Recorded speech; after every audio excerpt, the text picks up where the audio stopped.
연일 코로나의 확진이 늘어가는 추세임에도 불구하고 한국과 일본의 관계는 국경 폐쇄의 상태에서 국경 개방의 상태로 나아가는 모습입니다.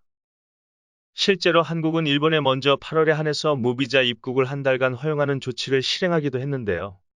이러한 한일 관계의 개선에 찬물을 끼얹는 일본 의원의 발언이 논란이 되고 있습니다.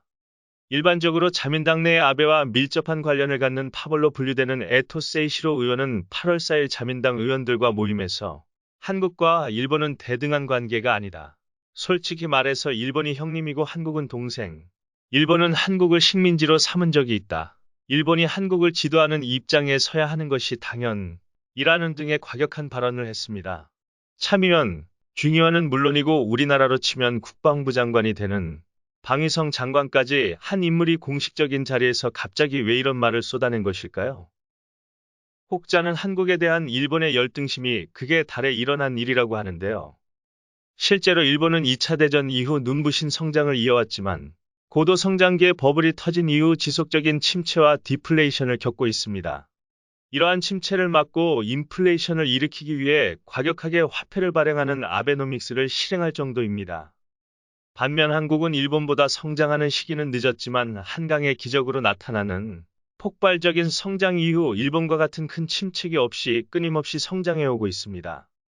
거기에 문화에 있어서도 한국은 일본과 아시아는 물론 세계에까지 아주 큰 영향을 끼치고 있습니다. 한국의 BTS는 유엔 총회에서 연설을 할 정도의 인지도를 가지고 있으며 전 세계에서는 한국의 문화가 들어간 오징어 게임과 우영우가 히트를 하여 연일 높은 시청률을 기록하고 있습니다. 일반적으로 어떤 사람에 대해 싫어하는 사람이 인정하는 장점은 진짜 장점이라고들 합니다.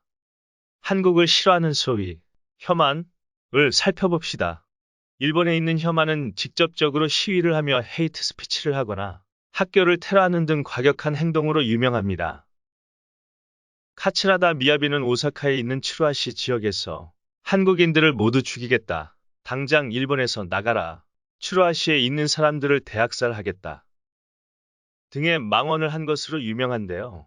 최근 한류에 빠져있는 모습과 심지어 한글을 사용해 트위터를 하는 등 한국 문화의 호감을 보여준 바 있습니다. 하쿠타 나오키 또한 혐한을 이용한 책을 써서 많은 돈을 번 유명한 일본의 작가인데요. 한국을 엄청나게 싫어하는 하쿠타 나오키조차도 한국의 드라마 사랑의 불시착은 감명 깊게 봤다면서 억울하지만 이 점은 일본이 졌다. 라는 등의 발언을 했습니다.